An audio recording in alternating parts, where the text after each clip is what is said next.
and welcome to today's video. And this one is a bit more unusual than most of the things I actually talk about. I'm going to be talking about, I always say to people, if anything to do with history, I say, don't believe what other people say, go to original documents. And I hope that that's what I'm usually doing, is I'm going to original documents, go to the original source. That's, for example, yesterday when I spoke about Mussolini and some of the things that happened during Mussolini's resignation resignation. Effectively, it was a resignation, his sacking, more at the point. And I was able to do that because I went back to original sources. I went back to what Mussolini himself said, and I went back to what the king's wife said, and that was largely the confirmation. So I always say that, go to original sources. Now, in this case, going to in this talk, going to an original source is unfortunately it's not going to be much help. I'm going to talk about Salon Kitty, which was a brothel which was set up allegedly by the SS or the SD. It was set up by Reinhard Heydrich. He commanded Walter Schellenberg to actually set up this brothel, and that's what I'm actually going to be talking about. Now, as has been mentioned, there's a 1976 film. I haven't seen the film, and I have, however, read enough about it to know that I don't want to watch it. Having said that, other people might find the film interesting. Now, I don't know where to start with this story. Yeah, let's start at the beginning. Right, so we've got this brothel, which is just off the Kurfürstendamm in Berlin. And it was started by this lady called, well, she had a rather long name. Kitty was her short name, Kätchen Schmidt. She was born in 1882 in Hamburg. And in 1906 she went to United Kingdom to be a piano teacher, and whilst she was there she met the Spanish consul, and they got married. Or first of all, actually had a child, then they got married. The child was born in Cardiff. The consul shot himself and suicide, and presumably sometime after the end of the First World War she came back to Germany. So she'd then be she'd be well into her 30s by then, so about 36, 37, maybe 40. I don't quite know when she came back to Germany. And she set up the first brothel around 1922 in the Kurfürstendamm area, and it did so well that she actually set up another one. Now, the next bit of the story, it might not be true. The reason it might not be true is because the main source for information on this is Walter Schellenberg. He wrote his memoirs after the war. The trouble was with Walter Schellenberg is, like Heydrich, he liked sort of these detective stories and all the rest of it. Indeed, when Heydrich got his job working for the SD in 1932. It happened because that Himmler decided he wanted to set up a security apparatus inside the SS. He spoke to a mate of his who said, just a minute, I know this person, and this person came down and it was Heydrich. In fact, the SD was just him, but the reason he got the job was because Himmler asked him to sort of sketch out an organizational table for this job, and he from the detective novels, he actually knew how to do it. Now, Schellenberg was also into detective novels and all the rest of it, and he I think that's how he got in with Heydrich, and that's how he got in with Himmler. And Schellenberg had a really quick advancement in the SS and the SD Sicherheitsdienst, the security service. And now Schellenberg pulled off a number of coups in the war, and he pulled off he pulled off a lot more according to his autobiography, but how much is true and how much isn't, we don't know. For example, in 1940, it was he who arranged the Venlo incident. He also claims that he was involved in a plot to to kidnap Edward VIII, who was living in Portugal in 1940. I don't know if that's true, it isn't true. He also claimed he went to Portugal in 1940 to actually assassinate somebody, but that person wasn't actually there. He sort of planned all sorts of stuff. Anyway, I'll do a separate thing on Walter Schellenberg one day. Mind you, it would take ages to sift through what's true and what isn't. But now he claims that he had the idea to set up this Salon Kitty. Now, to return to Kitty herself, and this is the bit I just can't. I don't know if it's true. It isn't true. But it would seem that she was involved in the resistance to the Nazis. She was helping people out, giving them cash and things of this nature. And in 1939, 1940, or at least before the borders with the Netherlands were closed, or before the Netherlands was occupied, she tried to escape, and she was caught. And then Schellenberg says he came up with the idea of, he made a suggestion to her, she could reopen a brothel in another location, or alternatively, he'd find something a little less pleasant for her to do. So, now her previous, the brothel which she'd had was on the corner of Kurfürstendamm and the side street, and then the second brothel that she got from Schellenberg, if it was from Schellenberg, is only about 100 meters away from it. It's really close together. So Schellenberg says, right now the idea was to open up this brothel, and they'd have listening devices, and then they would make a note of everything, and then they would use that as and when it was necessary. So the plot, that was the plot. So now, how do we know that this happened? Well, there is actual physical evidence for this.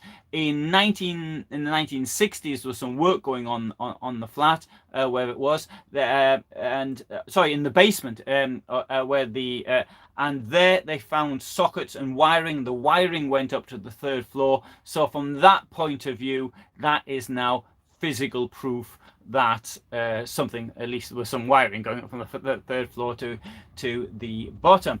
Now, the idea was that at this place there was a secret code word, and so you turn up at the brothel, you say, I come from Rottenburg, and then there was a special album of ladies who were particularly, I don't know, attractive or something like that. So so if you came from Rottenburg, you'd get access to this, and then that was maybe the code they use for diplomats or other people who they might want to actually listen to.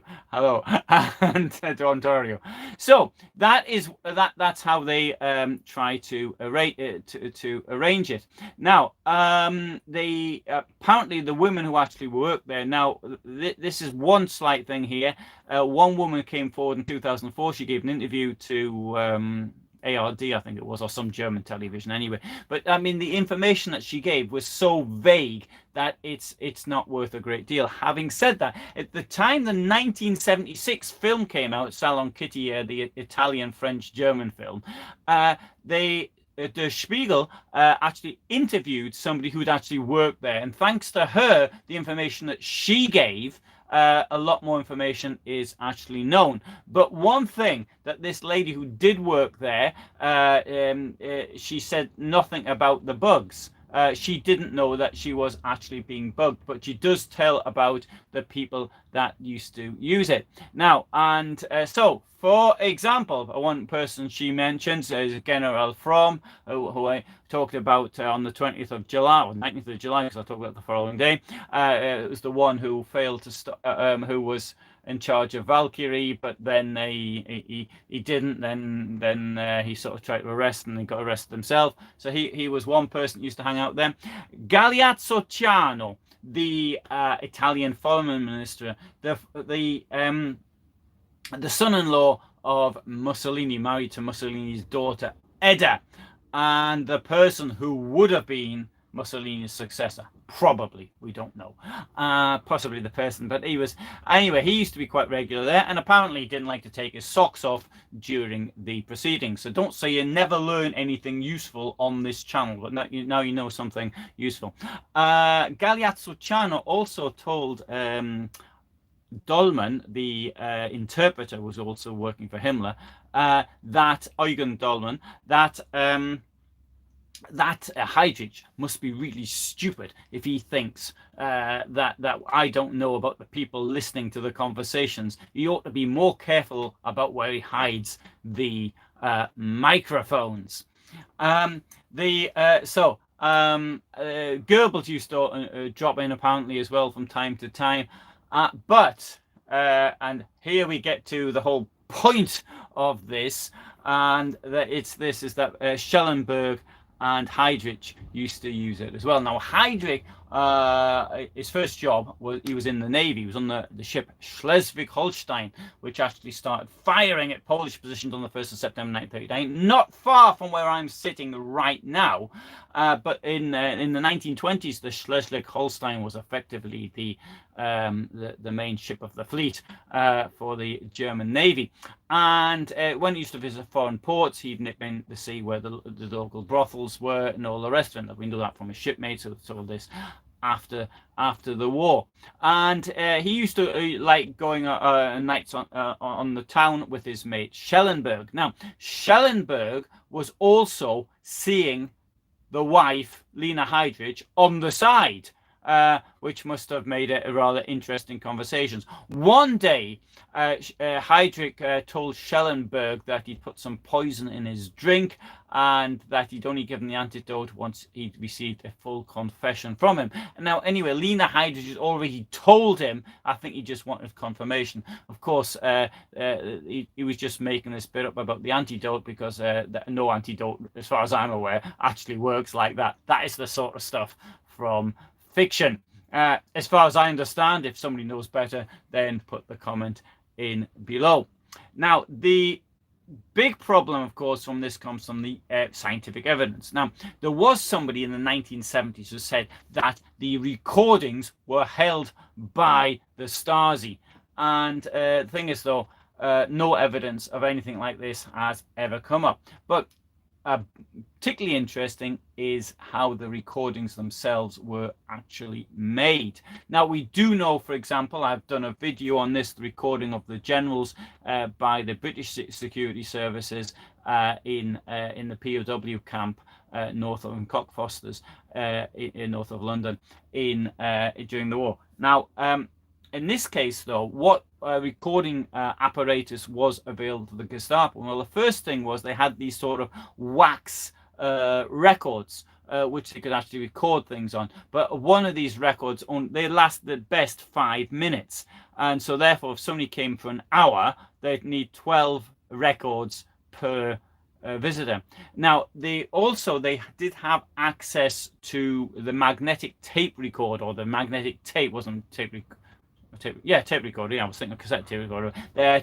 Tapes existed, but the ones that were available in Germany, it was about 1 kilometer, the amount of tape needed to get a 22-minute conversation on it. So you need about nearly 3 kilometers of tape to record the entire thing. Now, Wilhelm Canaris, who was head of the Abwehr, the military intelligence organization, he said, first of all, he disapproved of it. He thought it was immoral to be doing things like this. But he also said it was completely impractical because he couldn't imagine a situation. Somebody turns up, he meets some lass there, he does what he has to do. Then he reveals all the secrets of the estate, as he put it, who's marching in and who's marching out. And then he goes back to whatever it was he was doing. It's totally illogical. And that is also my opinion. Now, to return to the subject of Heydrich and Schellenberg, I think the truth of this is that the two of them set this up for their own benefit so that they'd have access to these ladies at the taxpayers' expense, and that's why they did it. And the excuse they used was that it was intelligence gathering. In his book, Schellenberg states that a lot of useful intelligence was gained by doing this operation. However, he fails to mention a single piece of intelligence which was gathered. And it is rather difficult to see what intelligence could have been got out of something like this. In 1942, Heydrich was killed. I don't know how or what Kätchen brother, who sort of replaced him, was thinking about this operation. Schellenberg was off doing other things, and in 1943, the building was bombed, and the Salon Kitty. Now, Kitty herself died in 1954. She did give an interview just before she died to a German publication, and she said that all the ladies knew that the place was bugged, and they were sort of working for the war effort, so to speak. However, that evidence, the testimony of the other lady I mentioned earlier, that she said nothing about it being bugged, and clearly she wasn't aware if it was. So it continued as a sort of brothel after the war, but also mixing the role of being a guest house as well. The business passed on to her daughter, the one who was born in Cardiff, and then it passed to her grandson in time, and he ran in 1992. He sort of left the business. It wasn't doing so well. The place was turned into a hostel for refugees, and then I don't know, that's it really. I was there last month, and the place was actually being done up. I've done actually a longer video on this, as you can actually see that video, but in the video I couldn't actually even approach it because of the scaffolding that was up. And anyway, so right, so Box writes that couldn't help but think of Lily von Strump, Madeline Kahn's character in Blazing Saddles. Yes, so that sounds about right in this story. Now, you can find all sorts of other things. There's quite a lot of articles written on this. I mean, I read a couple of them, but I thought, well, this is a bit pointless. And people making things up and all the rest of it. It does sound like a sort of good story. Oh, it is a good story. I haven't seen the film. I'm not going to see the film. I've just got no interest in seeing the film. But anyway, so from me, thanks for listening. I actually have done 2 other videos on this. I'm now doing not doing 3 videos and everything, but I mean I've 3. So I'll do videos like this where I'm sort of speaking off the top of my head, and so some mistakes are possible because it might make a slip. I do these sort of and because it's live. I do the video when I'm sort of out in the countryside somewhere or in the city or something, and I'm speaking with the camera in front of me. There's the risk of mistakes and something that's actually bigger. And do the documentaries type, which I hope there's no mistakes in whatsoever, because I do actually, in that case, I can actually stop myself and check.